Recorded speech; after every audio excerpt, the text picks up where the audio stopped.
It's 5 minutes with me.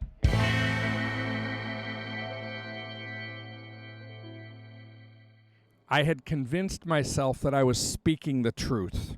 And whether it was spoken in love or not, speaking the truth is the thing leaders are supposed to do, right?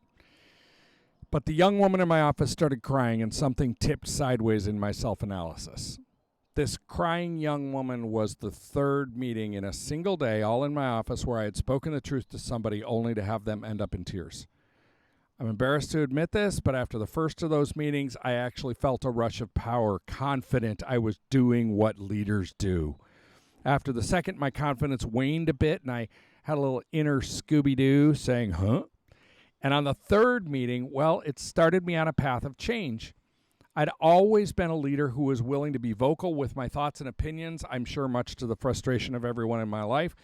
On spiritual gifts tests, I'd always scored a flatline 0 in the area of mercy.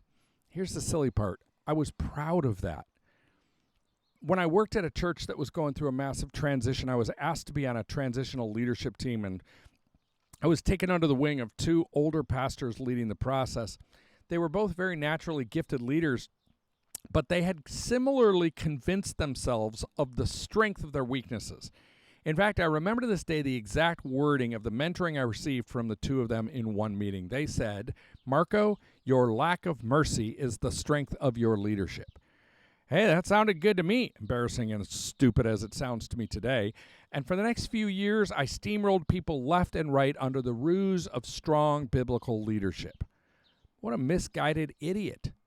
But that crying young woman, who was my intern, loosened something in me.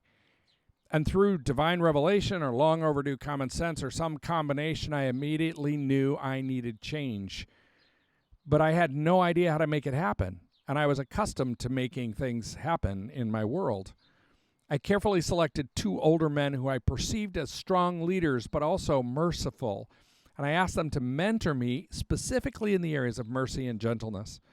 At one of my first meetings with one of the guys, he stated a should have been obvious truth. I can't make myself have mercy. I can only ask God to give me mercy and then pursue a life of mercy. The other guy helped me understand something that became a framing idea for me. He said, I'll likely never score high in mercy on spiritual gifts tests, but I can still grow in mercy. This same kind of parallel plays out over all of my life. I'll never be perfect, but I'm still called to righteousness. I'll never love perfectly, but I'm still called to be loving.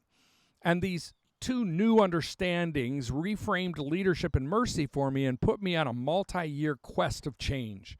I met with these mentors, I read books on mercy and the kind of leadership that was more Jesus-y than CEO-like. I journaled and I prayed and I asked friends to help me. And about 2 years later, yes, it took that long, I received a great double confirmation from God that I was making progress. In the span of 1 week, I had someone who didn't know of my quest comment to me how gentle they thought I was. I could hardly believe that someone would ever use that word to describe me.